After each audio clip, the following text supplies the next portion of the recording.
En esta clase vamos a trabajar con dos textos, uno de Emiliano Galende, médico y psicoanalista, actualmente es el director del doctorado de salud mental comunitaria en la Universidad de Lanús y ha escrito varios libros, de los cuales hemos visto en la cátedra anteriormente, otros además de este.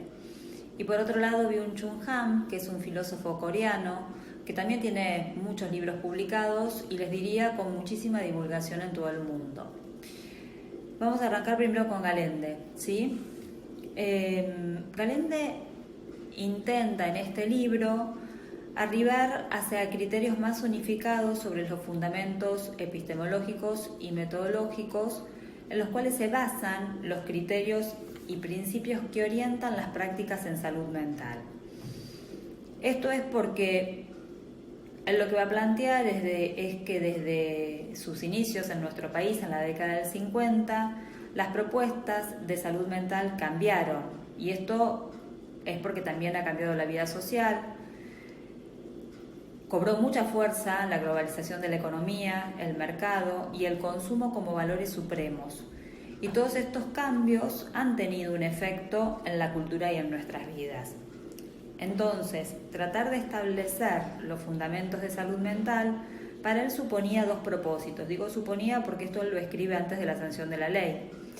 Por un lado, avanzar hacia una coherencia del campo de la salud mental, el cual se caracterizaba, o quizás tendríamos que revisar si se caracteriza por una sumatoria de diferentes disciplinas, es decir, no solo no hay integración de las disciplinas, sino también hay diferentes modos de comprender y de tratar el padecimiento mental.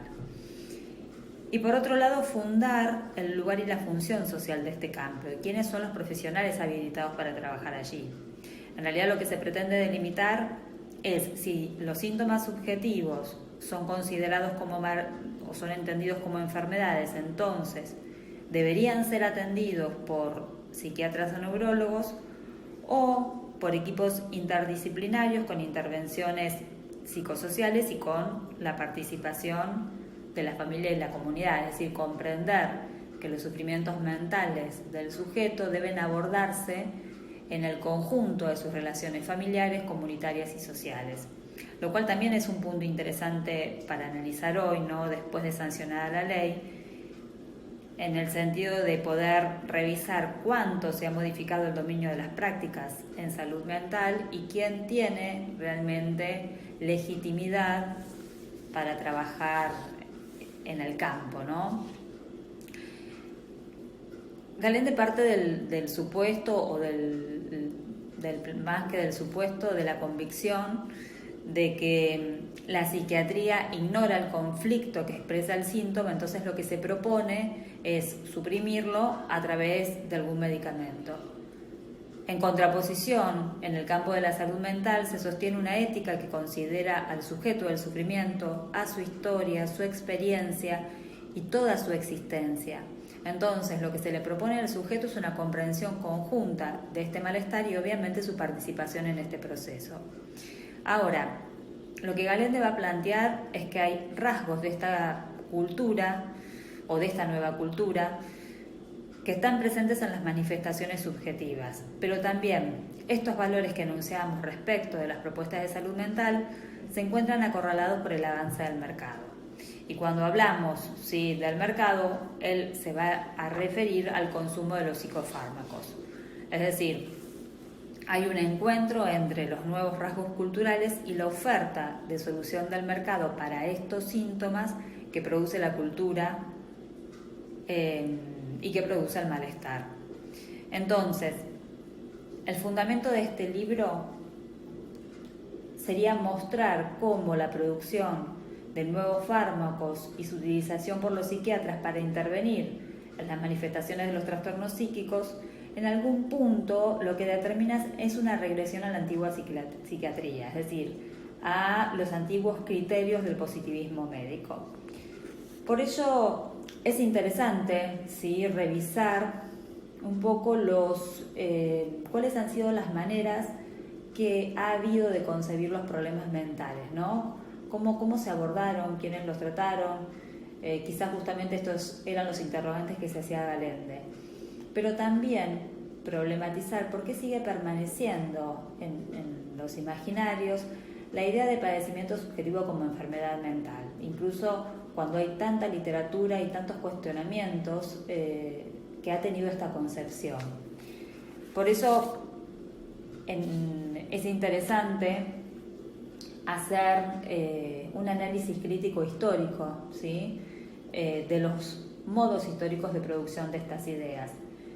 En general yo le dedico mucho tiempo porque me parece sumamente interesante revisar y analizar, ¿no?, la historia en el campo de la salud mental, pero bueno, para que no se duerman, voy a ser bastante sintética para explicar estos 4 momentos que señala Galende, ¿no?, desde de la psiquiatría, digamos, antes de su aparición en la medicina, hasta que comienza a gestarse un cambio vinculado a la salud mental.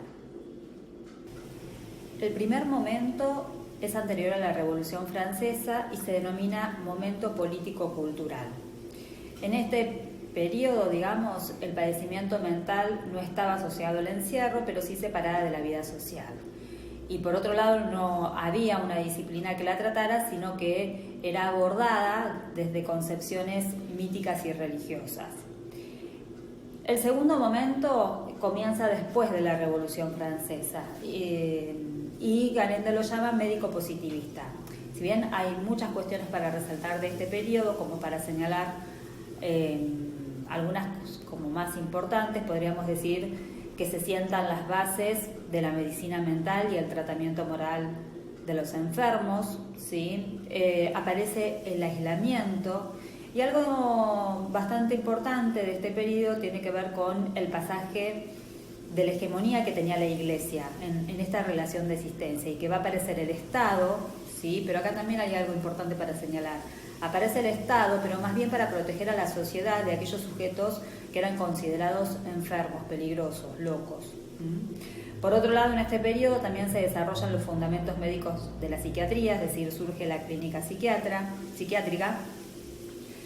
Pero también algo importante a resaltar es que las teorías psiquiátricas en realidad solo se quedaron en el diagnóstico, ¿sí? No posibilitaron la recuperación de la salud, sino que más bien legitimaron la exclusión y el encierro.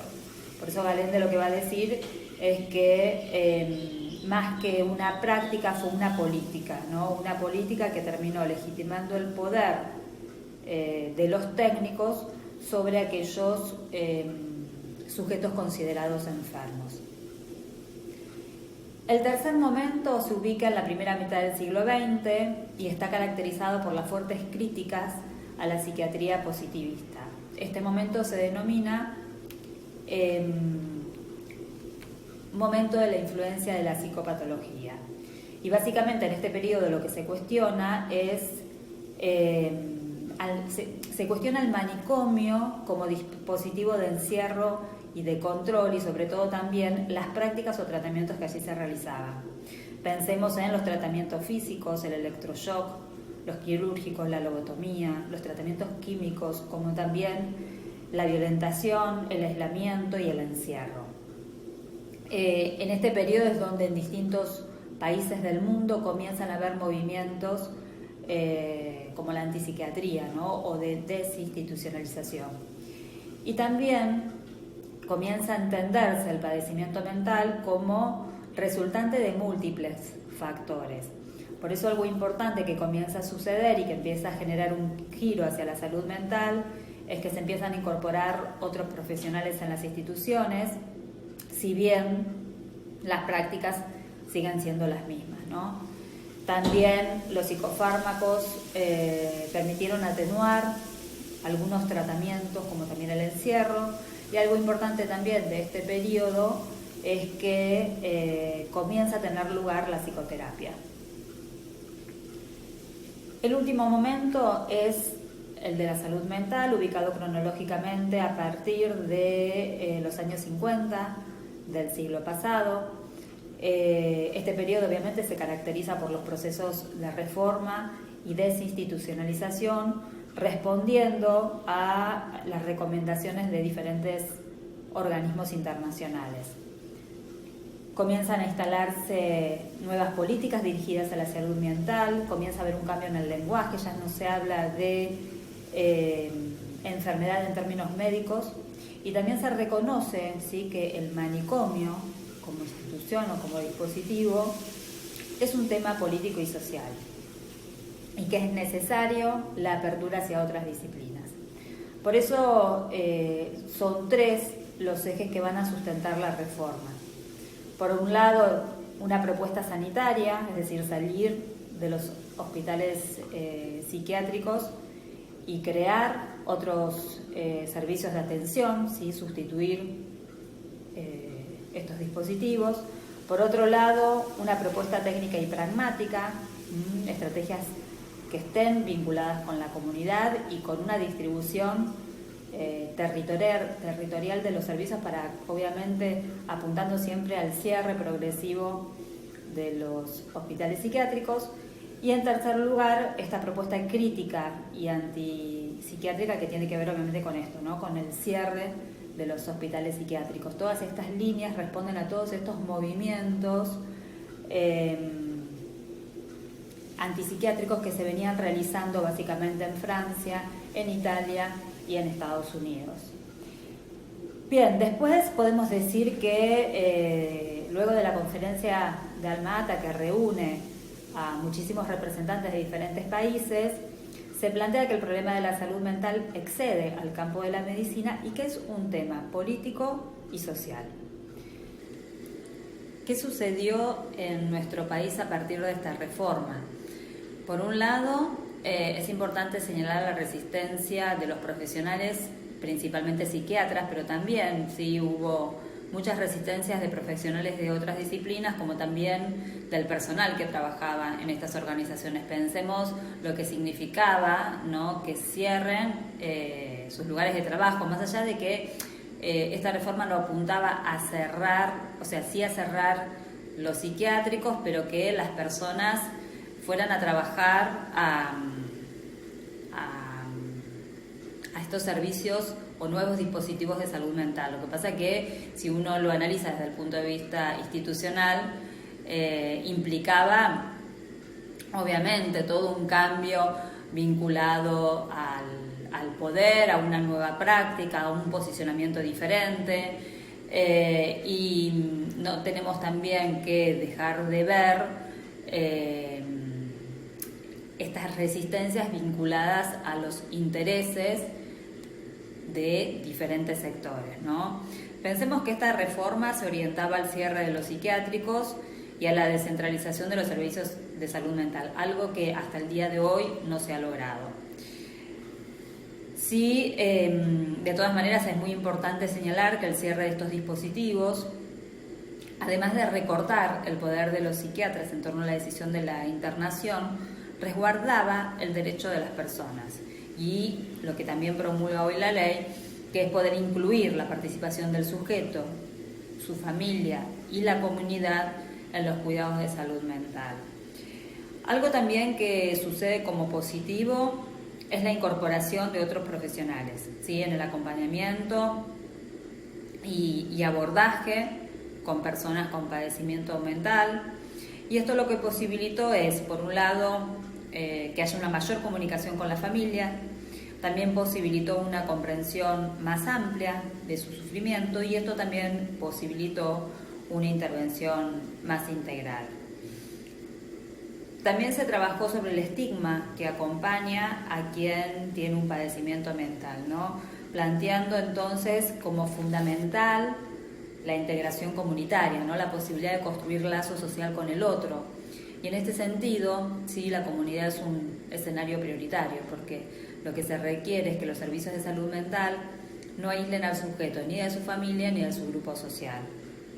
Y por último, se plantea la perspectiva ética, ¿sí?, que debe tener toda práctica que se realiza sobre la vida de un sujeto.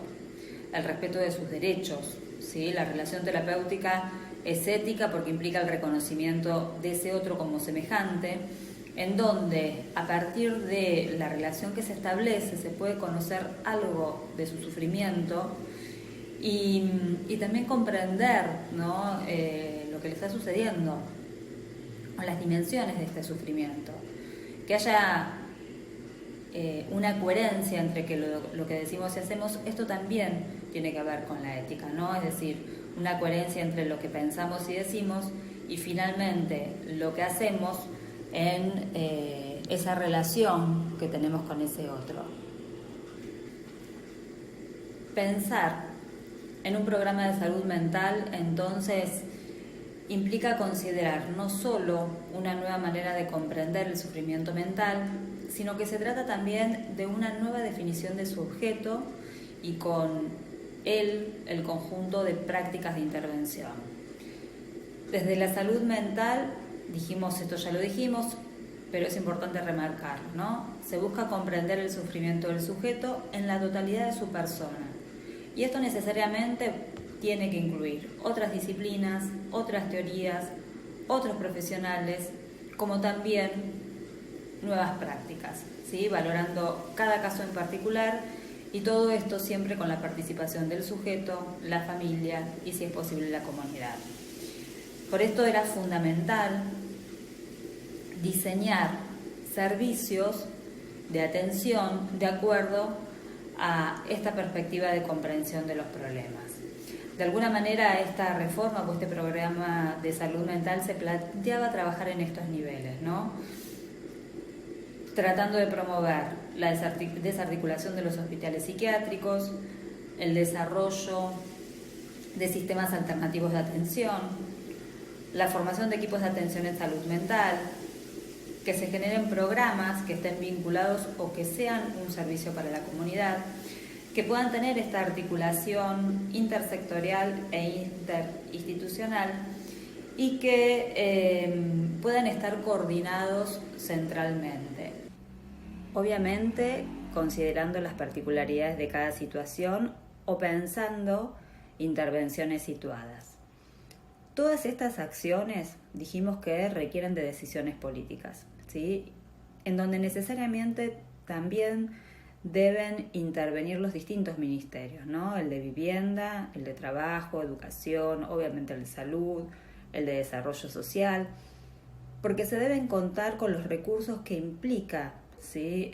Trabajar con la complejidad de estos problemas. Pensemos en el cuidado de la salud en general, el abordaje terapéutico para ese sujeto y su familia, una vivienda alternativa o lugares de alojamiento en el caso de no tener familia o no contar con esa familia, centros de empleo, la provisión de medicamentos si es necesario, subsidios y los dispositivos de inserción e integración comunitaria. Todo esto obviamente pensando, o Galende lo pensaba como la política que tendía a promover el cierre de los hospitales psiquiátricos, ¿no? Algo que hasta el día de la fecha no se ha logrado, ¿no? Lo cual implica la externación de las personas allí alojadas, su reubicación para luego trabajar desde diferentes dispositivos y recuperar una sociabilidad en los niveles que sea posible, ¿no? Como plantea él, integrar socialmente a alguien que tenía disminuidas sus capacidades sociales requiere como primer paso la reconstrucción de alguna forma de vida comunitaria que le permita ir adquiriendo esas capacidades, ¿sí? La comunidad misma produce cuidados en salud mental y trabajando con ella es posible restablecer el lazo social del sujeto con padecimiento. De esta manera, una política de salud mental, vamos a repetirlo nuevamente, responde siempre a una decisión política de orden nacional. Debe dirigirse a la totalidad de los cuidados en salud mental, debe integrar a la totalidad de la población y debe articular con los distintos sectores que integra. Ahora, para que haya esta decisión política, debe haber un reconocimiento de los problemas de salud mental y por ende que estos problemas afectan la dignidad y derechos humanos de esas personas. Es por esto que lo que Galende va a plantear es que es necesario conocer la prevalencia de los problemas en salud mental de una población, ¿no? Y también conocer qué servicios de salud mental existen, conocer cómo se desarrollan estos servicios o qué dispositivos hay, cuántos profesionales trabajan en el área o no profesionales, y a partir de esta información poder interpretarla para poder planificar estrategias en salud mental. Y finalmente, como para ir revisando este apartado, podríamos decir, ¿no? ¿Qué contenidos debe contemplar, dice él, la política de salud mental? Bien, por un lado debe fijar los principios necesarios para asegurar las condiciones de ciudadanía, algo que muchas veces se pierden cuando se institucionaliza a una persona. Debe fijar los valores y principios de atención que resguardan la integración social de las personas, asegurar la equidad de los tratamientos, la accesibilidad a los servicios e incorporar la participación de la familia y las organizaciones de esa comunidad. Todo esto implica asegurar la integración de los cuidados de la salud mental en el primer nivel de atención, integrando bajo los mismos parámetros los cuidados de la salud general a los específicos de la salud mental. Y también es fundamental, y tenemos que seguir trabajando en esto, ¿no?, en generar un cambio en los modos de concebir los padecimientos, tanto los profesionales, en el personal del cuidado, como en la sociedad en su conjunto. Poder comprender que no hay que privar a las personas del lazo social, sino que por el contrario hay que fortalecer sus habilidades sociales, habilidades del trabajo, porque esto es justamente lo que les permite, si no lo están, su integración social. Por otro lado, Gallende nos va a decir que si queremos comprender los malestares psíquicos de la actualidad, pensemos que este texto tiene ya varios años y sin embargo todo lo que plantea prevalece. Debemos comprender el mundo en el que vivimos. Sí, hay trastornos que existen desde siempre o como antes, pero también hay nuevos problemas o problemáticas cuyo componente social o cultural es innegable en su producción y que cada día se acrecientan más. Se refiere a malestares vinculados a la existencia que se presentan como demanda de atención. Antes la vida social y emocional se sostenía en su integración a espacios, instituciones y ámbitos de intimidad resguardado de lo público, ¿no? Pensemos en la familia, la escuela, espacios de socialización como pueden ser los clubes, posteriormente el trabajo, espacios donde se construían redes, se generaban encuentros con amigos o con compañeros de trabajo, espacios donde también se generaban vínculos, espacios de privacidad donde se construían proyectos a futuro o donde además se compartían estos proyectos, las aspiraciones o las vicisitudes de la vida, ¿no? Fíjense que todas estas instituciones, la familia, la educación, el trabajo, construyen significados, valores, regulan comportamientos, construyen identidades, y de estas instituciones o lugares de inclusión dependían las identidades y los grados de ejercicio de la ciudadanía.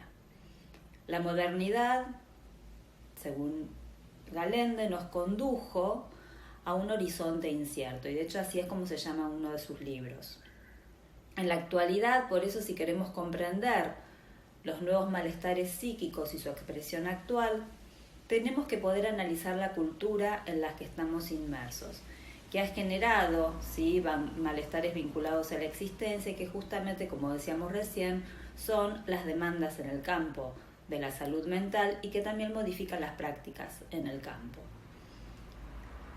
Se manifiestan como problemas de la vida cotidiana que suelen ser diagnosticados como trastornos de ansiedad, estrés, problemas alimentarios, consumo problemáticos, fobia o alteraciones en el sueño. El tema, según Gallende, es que todos comparten algunos rasgos de un funcionamiento psíquico que son semejantes. Estos malestares vinculados con el trabajo, la familia, la economía, la falta de tiempo o la imposibilidad de cumplir con todo, o con dificultades vinculares, ya sea con la pareja, los hijos, amigos, compañeros de trabajo o con los padres. Estos problemas generan síntomas y por ello se consulta. Síntomas de ansiedad, angustia, falta de interés, desgano o irritabilidad, pero también fuertes preocupaciones, ya sea por temor a perder el trabajo o ansiedad porque el negocio no da rentabilidad o frustración por la vida profesional, como también preocupaciones por el paso del tiempo, tanto por el cuidado de la salud, por las enfermedades que pueden venir o los cuidados estéticos del cuerpo que frente al proceso de envejecimiento generan o pueden generar también ansiedad o angustia. Cualquiera sea la situación, estas personas no buscan a alguien que las comprenda y que ayude o que las ayude a entender su malestar, sino que van a buscar un remedio que pueda aliviar este malestar. Y es por esto que Galende lo que nos va a plantear es que hay nuevas manifestaciones subjetivas que están en estrecha relación con las manifestaciones dominantes de la cultura. Hay rasgos culturales que impactan en los modos de vida y el mercado promueve valores subjetivos y también determinados comportamientos en las personas. Los nuevos productores de la cultura son los medios de comunicación y las redes informáticas, ¿no? El cine, la televisión, internet, pero por sobre todo la publicidad, ¿no? Y obviamente todo lo que hoy realizamos o compartimos desde la virtualidad. Fíjense cómo las propagandas y publicidades que vemos tanto en la televisión, en las computadoras o en los teléfonos que aparecen o irrumpen, lo que hacen es mostrar imágenes de esas publicidades. Estas imágenes terminan siendo constructoras de una realidad que no es interpretada. Las significaciones transmitidas por las imágenes y las sensaciones son las que ajustan el devenir de la vida de estas personas. Entonces, hoy no somos convocados desde el pensamiento de ideas, sino que somos captados con impresiones inmediatas, no reflexivas. Y para esto se necesitan las imágenes y la velocidad de las impresiones. Este pensamiento no problematiza ninguna teoría. Su experiencia de lo social se guía por las sensaciones y no por la palabra. Así es como la construcción de significados, de valores y de códigos morales ya no se producen en relaciones de intimidad y confianza ni surgen de la familia. Digamos que hoy mucho de esto pasa a partir de las redes sociales, pasa a través de la vida digital. Por eso Han lo que nos va a decir es que estamos inmersos en un panóptico digital, en donde de forma voluntaria y libre se cuenta y se muestra gran parte de la vida, ¿sí? Se entrega información, imágenes, datos, se comparten opiniones, necesidades o preferencias, se sube todo tipo de información y esto no sucede por coacción, sino por necesidad. Se fomenta la visibilidad hasta la transparencia y ahí reside la eficacia de este panóptico digital como dispositivo de control y vigilancia. Y como todo dispositivo genera su objeto de devoción que se introduce con el objeto de someter. Y en este caso el celular sería el objeto de devoción que él llama como un confesionario móvil del que dependemos continuamente, ¿no? Piensen cuánto tiempo ustedes están sin el uso del celular. Y la transparencia es un dispositivo neoliberal que promueve el acto de que se dé información y esa información es productividad. Es por esto que para ambos autores hay un pasaje del ciudadano al consumidor. La industria de la televisión nos posiciona en consumidores. Quien está frente a la televisión no reflexiona sobre aquello que ve en la pantalla, sino que toma a esas imágenes como la realidad misma. Y uno de los efectos justamente es lo que sucede, por ejemplo, con el comportamiento de muchos jóvenes, ¿no? Cuando reproduce algo que han visto, ya sea en un influencer, en algún ídolo famoso de la televisión. Toda política de mercado, especialmente a través de la publicidad, promueve un individualismo exacerbado que impacta tanto sobre las relaciones como en la vida en común.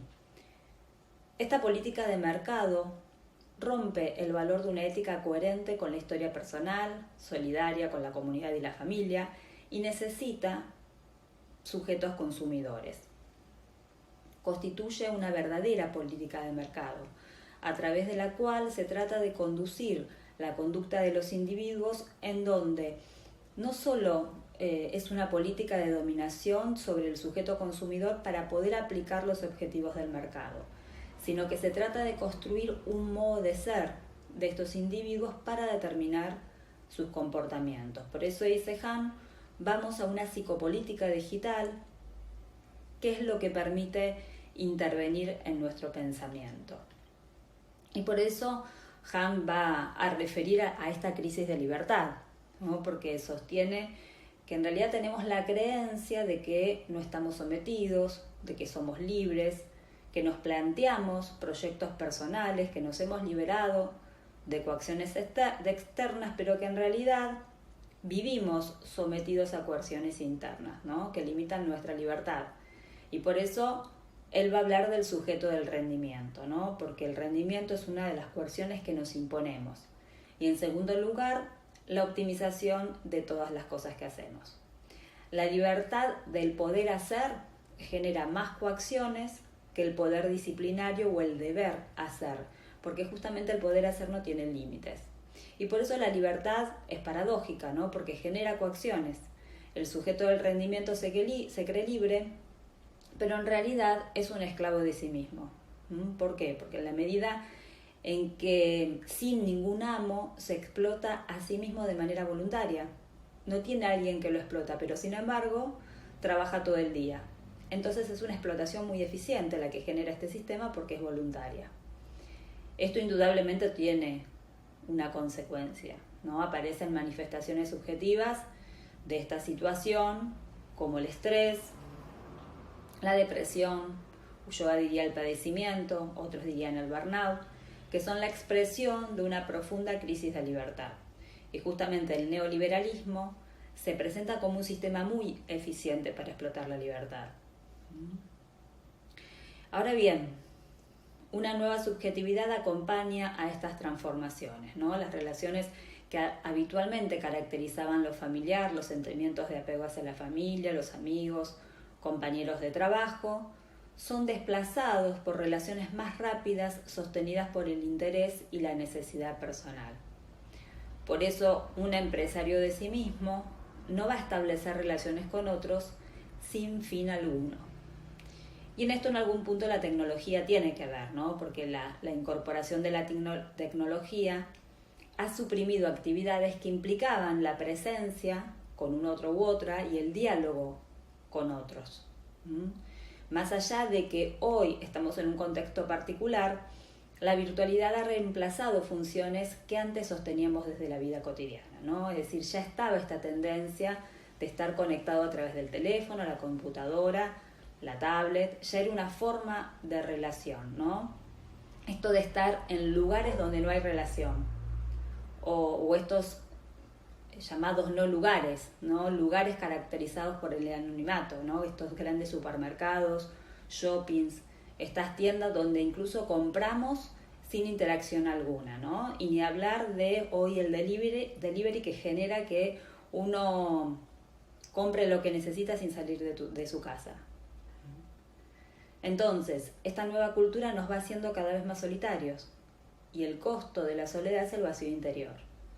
Y su expresión subjetiva oscila entre la angustia y la ansiedad, cuyos motivos en realidad el sujeto ignora, pero que necesita algo o alguien que le provea algo, Galende diría un remedio para calmar ese estado. Recién nos referimos al emblema del empresario, ¿no? Porque Galende lo que plantea es que el empresario constituye el imaginario de la eficacia, del éxito y la realización personal. Un empresario en donde la autonomía personal y la libertad son desplazadas por la competencia propia del mercado y en donde la solidaridad no tiene sentido y el ser competitivo es la única solución posible para evitar la exclusión. En esta misma línea, Han va a decir que el neoliberalismo convierte al trabajador en empresario de sí mismo, ¿no? Que se explota a sí mismo en su propia empresa, es vigilante de su propio panóptico.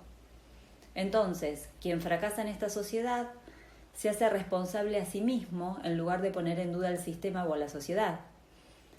En esta cultura cada uno es responsable de sí mismo.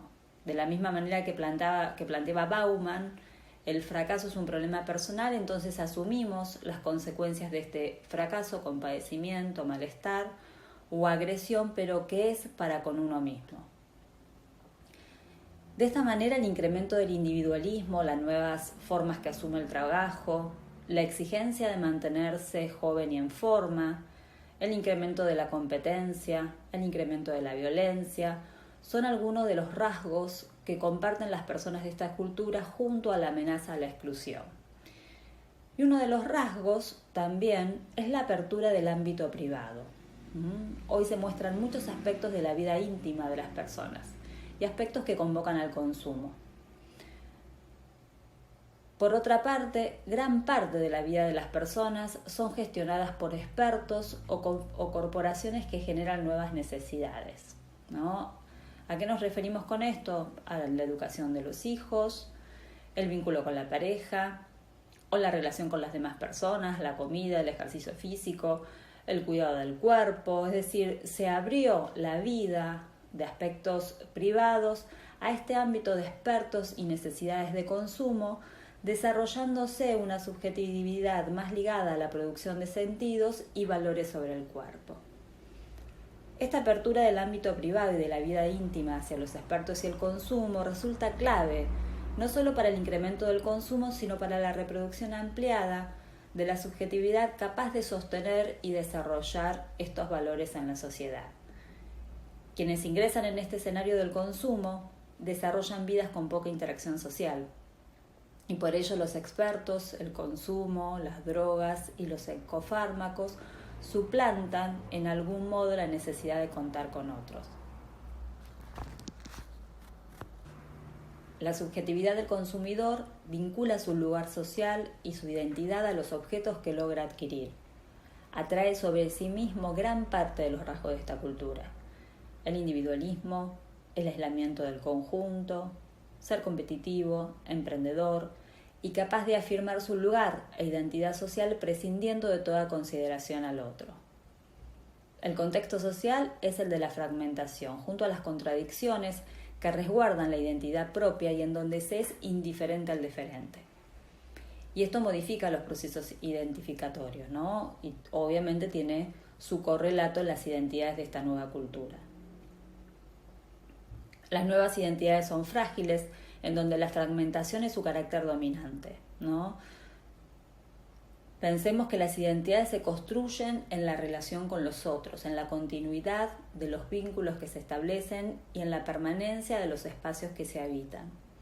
Esto ya lo dijimos, pero las identidades tradicionales estaban fuertemente ligadas a la familia, al oficio, la profesión, el trabajo, la pertenencia a una determinada comunidad, las formas dominantes de relación social, la organización de lo público y las particularidades de la cultura, ¿no? Todo esto proveía un conjunto de significaciones sociales y valores éticos y morales. La constitución de la identidad ha entrado en crisis en la vida urbana actual. En la modernidad se han diluido estos valores y la permanencia en la comunidad se ha perturbado la función de lo público y lo privado en el proceso de individuación. Hoy los medios y la informática han asumido un papel dominante en la construcción de la subjetividad, que promueve el individualismo, pero también la masificación de la vida de estas personas. Hay un cambio en las significaciones que alteran las formas de pensar y de sentir. Estos rasgos de la cultura y el mercado han generado consumidores, en donde el ser deviene ahora idéntico al valor social del objeto que se consume. Y de distintas maneras los objetos de consumo definen quién es cada quien, y esta es una dirección de producir identidad social, del objeto al ser. Por este medio nos invitan a ser otro de lo que somos, pero también se da el proceso inverso, del ser al objeto, es decir, se transforma al ser en un objeto más de consumo. Y es así que se instaló una cultura donde el parecer es un valor dominante sobre el ser. Para ser es necesario consumir bienes y servicios. Se es en función de lo que se consume. Y todo el consumo está dirigido ahora a generar la ilusión de que podemos ser otro de lo que somos. Entonces, el consumo de psicofármacos, además de alivianar la ansiedad o la angustia o permitir conciliar el sueño o suspender el peso de la vida en común, Lo que se busca es eliminar los síntomas que nos hace presente ese malestar día a día. Por ello suponen una desubjetivación, de un existir eliminando el malestar de la vida que todo sujeto porta. Y esta es la ilusión de no ser, ¿no? La ilusión de suspender la condición subjetiva que nos hace presente lo que somos y lo que vivimos, o cómo somos y cómo vivimos. Y es por ello, dice Galende, que sin este cambio cultural no hubiese sido posible la implantación a gran escala del consumo de psicofármacos. Y esto sucede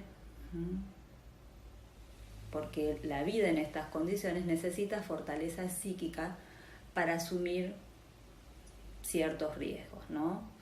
De la precariedad del empleo, de la precariedad de la vida emocional, de la continuidad, de la precariedad de los vínculos, de fracasar en el logro de una identidad social y de vivir con desconfianza, inseguridad e incertidumbre.